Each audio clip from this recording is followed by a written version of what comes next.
लगता है आपके प्रताप को।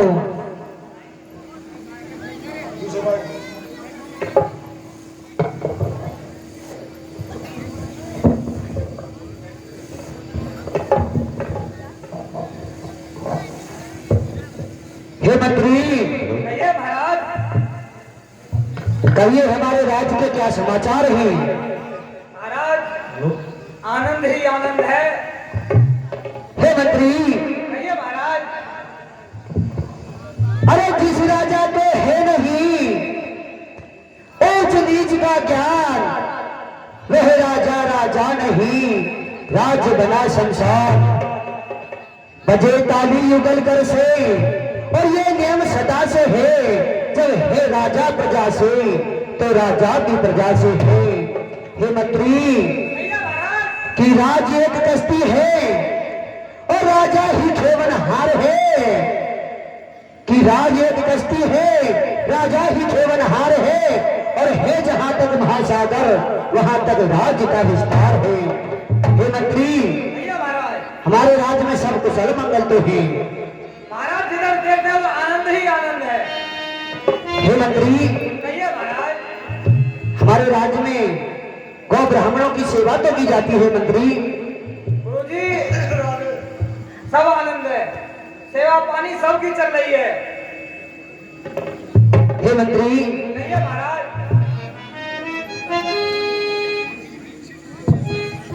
आज मेरे मन में एक विचार उठता है। बताइए महाराज, क्या विचार उठता है आपके मन में? मैं बताता हूं तुमको।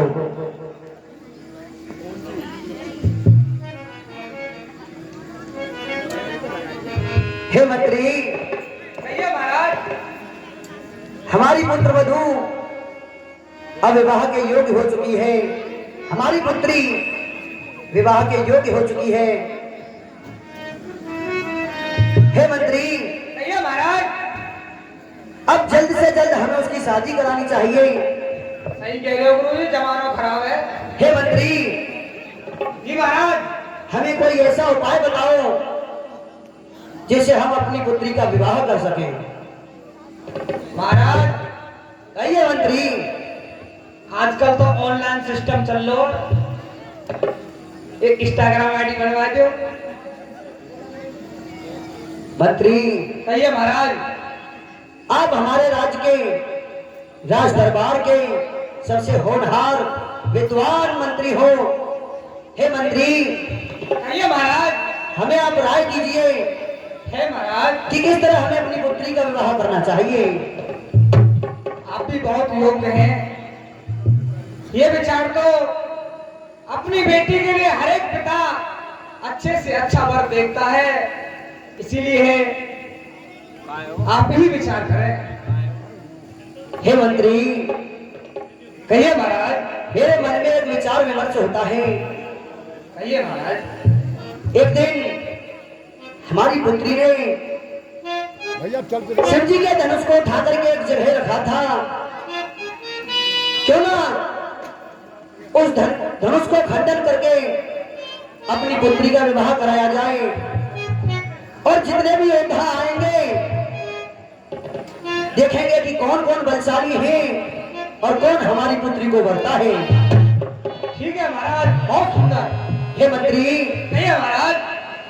सारे राज्य में घोषणा करवा दो कि जितने भी राजा हैं अपना अपना बल दिखाने के लिए आए और धनुष का खंडन करें, और जो भी धनुष का खंडन करेगा हम उससे अपनी पुत्री का विवाह कर देंगे। बहुत सुंदर महाराज। आप जल्दी से जाइए मंत्री। ठीक है महाराज।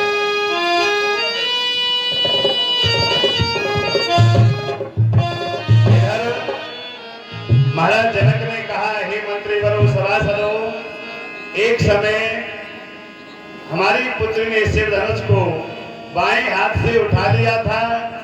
इससे हमें ऐसा प्रतीत होता है कि जिस शिव के धनुष को हजारों हाथियों द्वारा और हजारों बलियों द्वारा उठाया जाता है, उसे हमारी पुत्री ने बाएं हाथ से उठा लिया।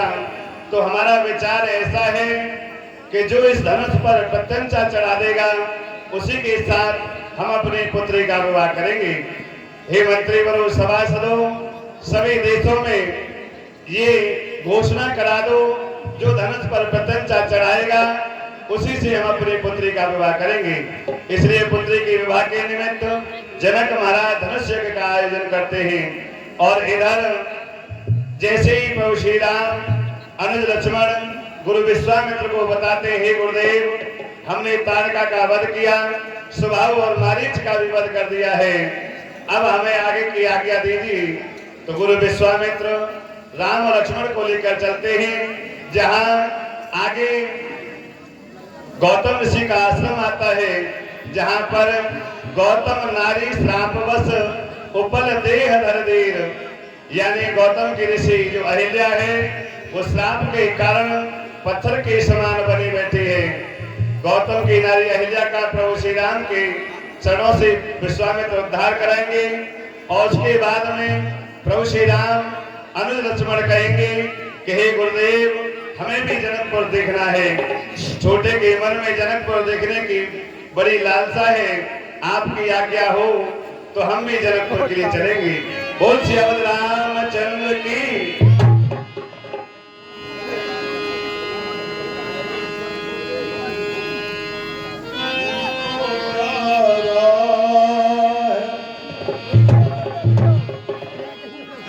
दिल तो प्यारा है मगर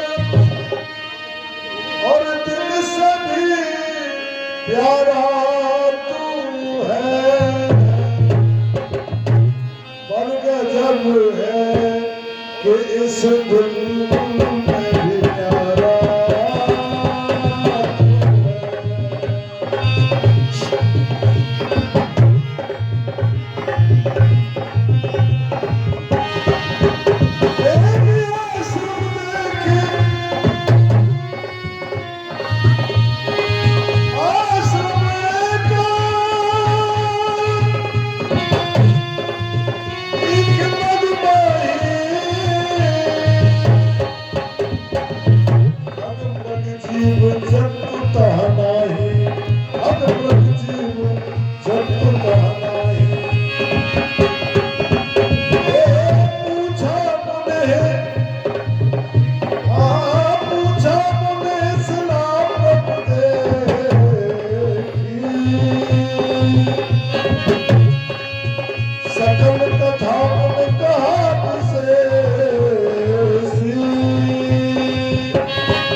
पत्थर के समान ये कौन है मुझे बताइए। हाँ है बेटे राम, ये गौतम इसकी नारी अहिल्या है।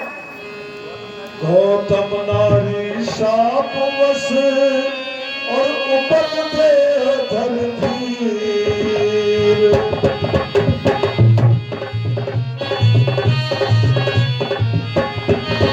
आचरण कमल लग चाह से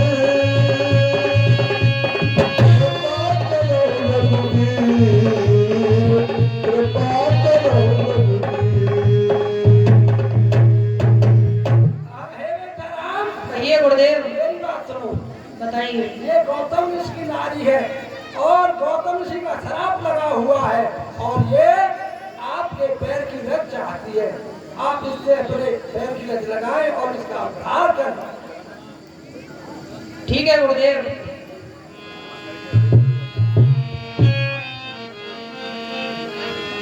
और है चरण आपके तरन। जैसे ही प्रभु श्री राम ने पूछा, हे गुरुदेव ये पत्थर के समान जो बैठी हुई है ये स्त्री कौन है, तो गुरु विश्वामित्र कहते हैं राम गौतम नारी श्रापवश उपल देह धरदीर, चरण कमल रज चाहती कृपा करो रघुवीर। ये गौतम ऋषि की नारी अहिल्या है और ये श्राप के कारण उपल देह में बैठी हुई है। ये आपके चरणों की धूली चाहती है। प्रभु श्री राम विचार करते हैं कि एक सती है, सती से मैं अपने पैरों को लगाऊंगा तो मैं भी पाप का भागी हो जाता हूँ। तो इधर प्रभु श्री राम अहिल्या की प्रदक्षिणा करते हैं और अहिल्या की तंद्रा छूटती है। प्रभु के चरणों में बारंबार प्रणाम करके अहिल्या प्रभु का बार बार उद्धार करने के कारण प्रणाम करती है और अपने पति लोक को चली जाती है। और इधर प्रभु श्री राम अनुज लक्ष्मण गुरु विश्वामित्र से जनकपुर देखने के लिए प्रार्थना करेंगे। बोल श्याम रामचंद्र की।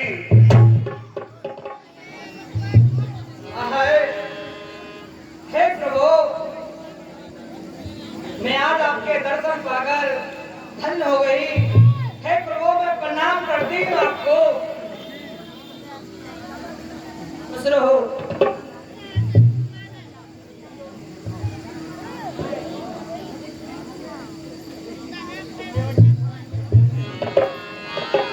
हे गुरुदेव, हमने सुना है जनकपुर में स्वयंवर है। आप हमें वहां ले चलिए और हमें वहां की शोभा देखनी है। अच्छा ठीक है।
हेलो धनुष यज्ञ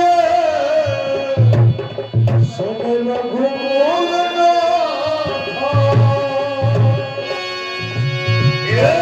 हर्ष चले मुनवर के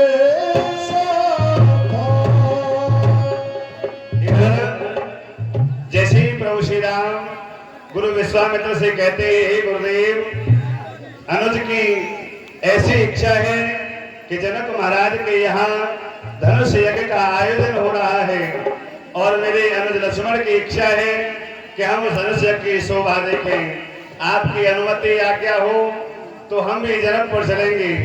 विश्वामित्र राम और लक्ष्मण को साथ लेकर जनकपुर के लिए जा रहे हैं और जहाँ जनक महाराज का दरबार लगा हुआ है, दरवाजे पर गुरु विश्वामित्र आ जाते हैं। मुनि आगमन सुना जब राजा, मिलन गयो लय विप्र समाजा।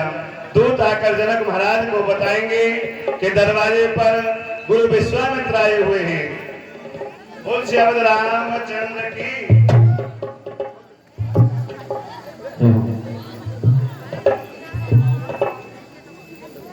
बोल जनक महाराज की।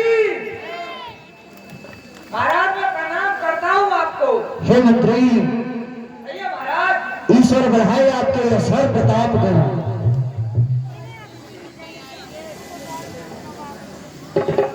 हे गुरुदेव मैं प्रणाम करता हूँ आपको। ईश्वर बढ़ाए आपके प्रताप को। हाँ हे मंत्री, भैया गुरुदेव, अपने महाराज से कहो जाके कि गुरु विश्वामित्र दरबार में आना चाहते हैं। ऐसी आज्ञा गुरुदेव। जाइए। महाराज, कहिए मंत्री। हमारे दरबार में गुरु विश्वामित्र आना चाहते हैं। हे मंत्री, हम स्वयं उनके स्वागत के लिए चलेंगे। चलिए मंत्री। आइए गुरुदेव। विश्वामित्र मांगने आए समाचार मिथिलापति पाए। हे मुनिवर, करता हूँ प्रणाम आपको। हे राजन, ईश्वर बढ़ाए आपके सब प्रताप को। हे मुनिवर, कहिए राजन। आसन ग्रहण कीजिए मुनिवर। ठीक है, बहुत। हे मुनिवर, कहिए राजन। ये जो बालक है, ये किसी मुनिवर के या किसी राज घराने से ही। हे मुनिवर, आप मुझे बताइए, ये दोनों पुत्र कौन हैं?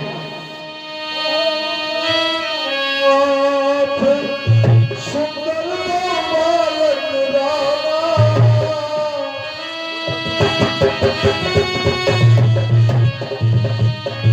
बोल बोल बोल बोल बालक रामा, बोल बोल बालक रामा। हे मुनिवर, ये दोनों ही बच्चे बड़े सुंदर, शौर्यवान और तेजस्वी लगते ही। आप मुझे बतलाएं मुनिवर, ये किसके बच्चे हैं और किस घराने से हैं? हाँ, हे राजन, आप एज सहज तुरारे रूप मन मोरा,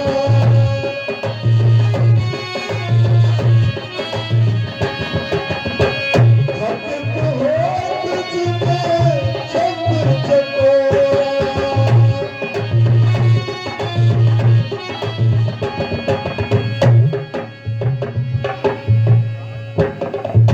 हाँ, हे राजन, कहिए गुरुदेव। आप इतने व्याकुल न हो, मैं आपको सभी वृत्तांत को बताऊंगा। सुनिए। ठीक है मुनिवर, बताइए। ये अयोध्या नरेश दशरथ के पुत्र राम लक्ष्मण दोनों भाई हैं बहुत अच्छा मुनिवर। और निशाचरों के कारण मैं इनको उनसे मांग करके लाया हूँ और ये मेरी देखभाल के लिए हैं। ये तो बहुत अच्छी बात है मुनिवर। आगे का वृत्तांत बताइए मुनिवर। इधर जनक महाराज गुरु विश्वामित्र की अगवानी के लिए स्वयं चले जाते हैं। मुनि का बड़े सम्मान के साथ आदर करते हैं और बैठने के लिए बड़ा शुभ स्थान देते हैं। और विश्वामित्र के साथ दो राजकुमार जैसे पुरुषों को, बच्चों को देखकर जनक महाराज की इच्छा होती है और पूछते हैं, हे मुनिवर, आप ये बताइए दोनों बालक आपके साथ में कौन है? तो दशरथ महाराज के पुत्र विश्वामित्र बताते हैं, ये दोनों दशरथ महाराज के पुत्र हैं। मैं अपने यज्ञ की रक्षा के लिए लेकर आया था और इधर हमने सुना कि आपने भी किसी यज्ञ का आयोजन किया है। ये दोनों बच्चे हमारी यज्ञ की रक्षा कर पाए तो हमारे मन में ऐसा विचार आया कि हे जनक राजन, ये आपकी यज्ञ की भी रक्षा करेंगे, इसे दोनों को लेकर हम आपके राज्य में आए हैं। और इधर गुरु विश्वामित्र दशरथ को बताते हैं और उधर संध्या हो जाती है, प्रातः काल होती है। गौरी पूजन जनन पठाई, यानी सुनैना मैया सीता को गौरा जी के पूजन के लिए भेजती हैं। वही लीला आपके सामने होगी। बोल श्यावत रामचंद्र की। हे मंत्री, मुनिवर को और उन दोनों बच्चों को राजमहल में सुंदर स्थान दो और इनके खाने पीने की व्यवस्था कीजिए ताकि इनकी कोई कमी ना रह सके। मंत्री, हे मंत्री ने ले जाइए।